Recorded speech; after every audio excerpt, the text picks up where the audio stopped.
Ngibingelele kuwe mlaleli-ke, ngiyathemba ukuthi uyaphila-ke. Mina ngizocela kuwe-ke laphana-ke ukuthi-ke uma ngabe usamosha-ke kulokho leli khasi-ke leli-ke wenze ukulungele-ke laphana-ke ungixhase-ke ucindezele-ke ibhathini subscribe nje akubizi imali kumahhala nje ukhiphe nesenti-ke elimnyama-ke leli-ke khona uzokwazi uthole nezinye-ke iy'ndaba-ke ezintsha-ke nje engizobe ngiyiletha-ke kulo-ke leli khasi-ke leli-ke ongakwenza-ke wena-ke njengamanje usicindezele-ke ibhathini usubscribe njengamanje-ke lapho-ke udaba akulethele lona namhla lithi owe-action esisekile laphana ku-Mr Mngcwango-ke ubehlaziya-ke laphana-ke ehlaziya-ke ngepolitiki-ke nangendlela-ke laphana-ke kumele kwenze ngayo-ke laphana-ke kwikomidi-ke wafeza nokuthi i-MK-ke kobe bayirobhile-ke uma-ke bengayiniki kodwa-ke angifuni ukuthi wezwa ngami-ke mina-ke phela nje into engizoyenza nje ngidedela-ke ividiyo-ke uzizwele wena-ke usecoko lapha singazizwele le vidiyo lena-ke ungene kuma-comment section ufushe umbono wakho ngalo-ke lolu daba-ke lolu ukuthi wena-ke ucabanga kanjani-ke masicinza nebhathini nje subscribe nje akubizi imali kumahhala nje okhiphe nesenti-ke elimnyama-ke leli khona uzokwazi ukuthola nezinye-ke iy'ndaba ezintsha-ke nje engizobe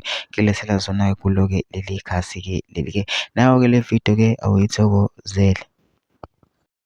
Ngiyazi vele iqiniso abalifuni abantu uma ukhuluma bayakuthuka kulungile anginankinga nokuthuka mina. I will talk the truth no matter what, and I will tell as is.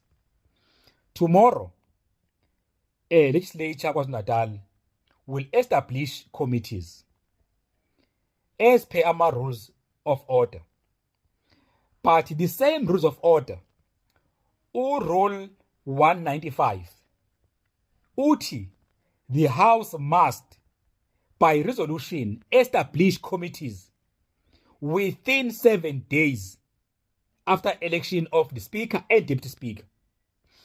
Now deputy speaker no speaker they were elected ngomhla ka-14 June, namhlanje mhla ka-8, tomorrow mhla ka-9 July khani bezo-establish ama-committee, okusho ukuthi they are already in breach of their own rules okumele bawa-protect bawa-implement.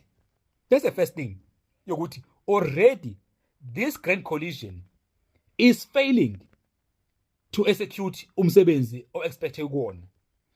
Sometimes ke kuba i-problem when parties come together because also weaken i-opposition, ngoba i-opposition as strong fangabe already si-raise these things yokuthi athini ama-rules. Now enye inkinga ekhona manje engicabanga ukuba nayo, and I know ukuthi abalele they don't know bazokwenza kanjani. Khona inkinga kumele babhekane nayo leyo ukuthi awukwazi ukushintsha ukuthi i-MK i-majority emakomidini ngoba urule 142 wama-rules uthi i-members zekomiti ziba 11 and lezo member kumele ikhethwe proportionally from the house, and uma uzobala proportionally from the house kusho ukuthi MK remain the majority whether you like it or not. Ngiyazi mhlawumbe tonight babhizi bayazama ukuthi how they gonna rob MK, nayo ke mayilele bazoyiroba, kodwa i-MK uma izosebenzisa ama-rules to fight for ama-rights abo bazokwazi ukwavikela ngoba ama-rules abanika i-majority emakomidini. Now inkinga enkulu ukuthi the grand coalition may want to elect ohlalo bamakomiti kuba babo, which is possible uma bezokwenza in the house, because I think urule 146 uyabavumela ukuthi you can elect uhlalo in the house or by a committee.